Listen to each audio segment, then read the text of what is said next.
Պետք է իրանը գովել, մի անգամ զերել ես։ Ամոզան չես ասի։ Ինչի՞ց է, որ ծնողները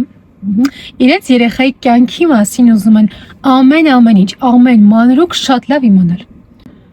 Վախենում են, երբ չգիտի թե ինչ է կատարում երեխայի կյանքում, ծնողն հանգստանում է, դա նորմալ չի, ինչ ես կարծում։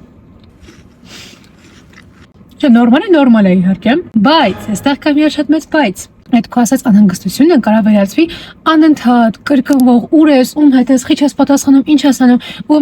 բոլորս կընդունենք դա ես վստահ եմ, որ դա ահա որ նյարդայնացնում է։ Մազան եմ քեզ հետ, դրա անունը վերահսկողություն է։ Հոգ տանել ու վերահսկել, դրանք երկու ծայրահեղ տարբեր զգացողություններ են։ Հոգ տանելը դա սերն է, վերահսկելը դա վախն է։ Խնդիրը հարցնելու ձևի մեջ է։ Մեղադրանքով ես անում, ինչու դու չես գալիս, ինչու դու չես զանգում, թե օրինակ, երբ դու ինձ չես զանգում, ես անհանգստանում եմ, խնդրում եմ դու ինձ զանգի։ Այնպես ինչպես ես եմ էլի դա անում քո հանդեպ։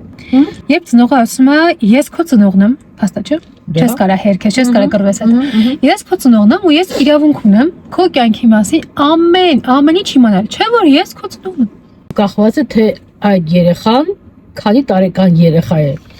5, 6, 12, 15, թե 30, թե 20 երեխայի անձնային սահմանները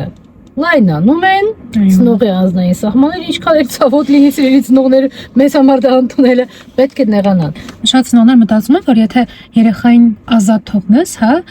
ինքը ընդհանրապես քեզնից կհեռվանա ու ընդհանրապես իր կյանքի մասին ոչ մի բան քեզ չի պատմի։ Հենց դրա համար պետք է այնպիսի հարաբերություններ ստեղծել, որ երեխան վստահի քեզ, ոչ թե վախենա, այլ վստահի։ Նպատակն այն է,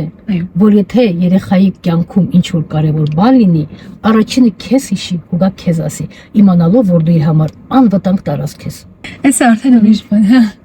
Շատ շնորհակալություն։ Ահա, խնդրեմ։ Շնորհակալություն։ Ստեսյա։ Էլի վախենում են։ Հիմա ինչ ցանկ վախենում, լավ։